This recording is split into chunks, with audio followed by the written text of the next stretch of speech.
আমি আপনাদেরকে অনুরোধ করবো 4টি কাজ আপনারা নিজেদের জন্য খুব গুরুত্বপূর্ণ মনে করে লিখে নিন এবং এই কাজগুলো নিজেদের জীবনের জন্য অপরিহার্য করে নিন। তাহলে আমরা আমাদের সত্যিকার মানে এই যে মানব সত্তা রয়েছে, হিউম্যান ডিভাইস রয়েছে, এই হিউম্যান ডিভাইসটাকে যদি আমি সংশোধন করতে চাই, পরিশুদ্ধ করতে চাই, এর আখলাকটাকে সুন্দর করতে চাই, তাহলে এই কাজগুলো আল্লাহ রাসূল সাল্লাল্লাহু আলাইহি ওয়াসাল্লামের নির্দেশনা আলোকে খুবই গুরুত্বপূর্ণ। 1 নম্বর হচ্ছে বলবেন কম, শুনবেন বেশি।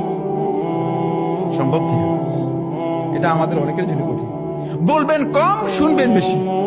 এখনই লিখে নেন, আজকে থেকে প্র্যাকটিস করুন। তাহলে দেখবেন যে আপনার আপনি এরপরে 1 মাস পরে যদি এই প্র্যাকটিস করে আসে, আপনি দেখেন যে আপনার অবশ্যই অবস্থার পরিবর্তন হচ্ছে, অবশ্যই অবস্থার পরিবর্তন। বলবেন কম, শুনবেন বেশি। 2 নম্বর হচ্ছে কাজ করবেন বেশি, দেখবেন কম। অন্যের কাজ দেখার আপনার দরকার নেই, অন্যের কাজ দেখলে আপনি ভুল বের করবেন।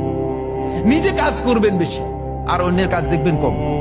অন্যের কাজ দেখার আপনার দরকার নেই, মানুষের কাজ দেখার আপনার বিষয় নয়। আপনি এদের হিসাব নেওয়ার জন্য আপনাকে বিচারক হিসেবে দায়িত্ব দেওয়া হয়েছে কিনা? হ্যাঁ, না, আমাকে আপনাকে কোনো দায়িত্ব দেওয়া হয়নি। সুতরাং এটা খেয়াল রাখবেন। 3 নম্বর পয়েন্ট হচ্ছে নিজের দোষ দেখবেন, অন্যের ভালো কাজ দেখবেন।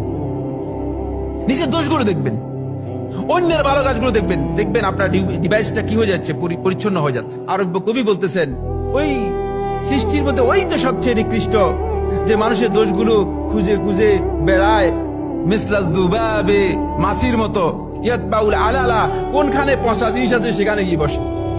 আপনি পচা জিনিসে বসবেন কেন? আপনি তো পবিত্র মানুষ, আপনি সুন্দর মানুষ, আপনাকে আল্লাহ রাব্বুল আলামিন মর্যাদাশীল করেছেন। সুতরাং পচা জিনিসে গিয়ে বসার চেষ্টা করবেন না। 4 নম্বর শেষ পয়েন্ট, শেষ কথা বন্ধুগণ, সেটা হচ্ছে নিজেকে বড় মনে করবেন না, বরং অন্যকে সম্মান করবেন। দেখবেন এই 4টি কাজ যদি কেউ করতে পারে, নিজেকে বড় মনে করবেন না। নিজেকে যিনি বড় মনে করতেছেন